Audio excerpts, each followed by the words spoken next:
Hey everybody, it's Greg Rice here in the Bucket, Pawtucket, Rhode Island.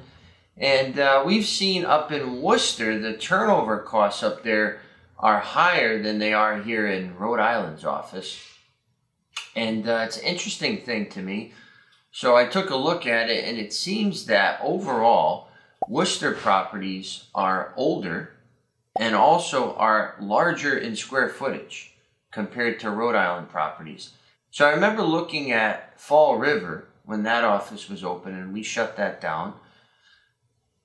The weather, the salt from the ocean, combined with the age, created a situation where those properties also were very expensive to turn over.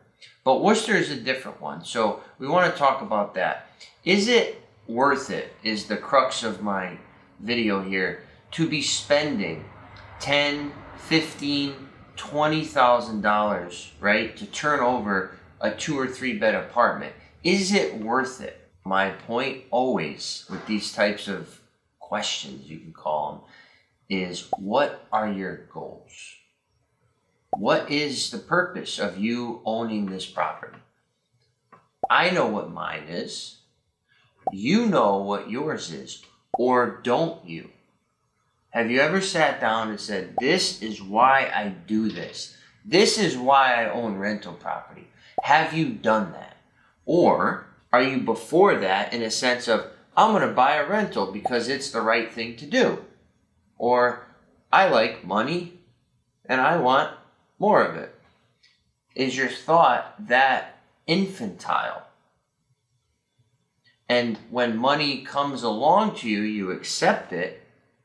But when it must go out from you, you are parsimonious. Parsimonious, word of the day. The goal with rental property should be passive income. That's the typical reason why people do it. Get money on a monthly, quarterly, yearly basis. So when this $20,000 job comes up, say bye-bye to your profit for a year, maybe even more. With these prices and these rates, maybe even more than that. So owners have been balking at our turnover quotes because they say, whoa. If I pay you $20,000, I'm not going to see a return on this for years. Okay? And what I say is, not my problem. This whole place is 1,600 square feet. It needs to be painted, 3 coats. We need 1,600 square feet of flooring. We need cabinets, we need counters, we need appliances. I'm not getting in yet to fixtures, lock sets, doors, all that. That's a lot of ground to cover. A lot of time, a lot of materials. So that's it. We're working with what you have. And trust me, we want the business, and we are pricing ourselves competitively to earn that business. We're not trying to stick it up here so that you say no and we don't get the job. Or, you say yes and, oh, wow, we really scammed the hell out of that guy and made $15,000 on him. No. Our profits are very, very conservative, very nominal, to be honest. We shoot for a 20% profit. And after our overhead, our carrying costs, it's much less than that. Maintenance is not as profitable as you think. So my point here is look at inside yourself what this property is there for you for. If it's a legacy item, right? If it's a college fund, if it's a tax deduction for you, if it's leverage to get future financing, if it's diversification of your portfolio, maybe you're big into stocks or crypto or whatever, that's up to you to decide. But what I want you to realize from our perspective is that we're just working with what you got. Okay, you pull in your car to the mechanic. If you need this and that, brakes and pads and the serpentine, we're just looking at what you got going on. It's not like our motives are misaligned or our greed is getting in the way. We want the business. And we want repetitive business. We want monthly business. We want those management fees to come in. We want those leasing fees to come in.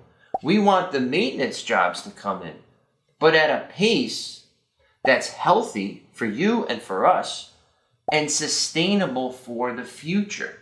Alternative, you can take our quote, every owner gets one, with the video, with the line-by-line item. We can black out all the prices, and you could have that to give to other contractors. So if you think you can beat our pricing, we encourage it. We encourage you to shop it around. And we're going to give you the tools to do so. Here you go. Here's the list. You don't got to do nothing. You don't got to meet anybody. You don't got to write anything down. Give them that. Hey, here you go. Give me a quote. We give you that as well. And that's free. No charge for that. So the point here and the message is grab that by the horns. Our access for you for data, information, and time and experience. We're giving you all that. And then it's up to you on where you take that and what you want to do.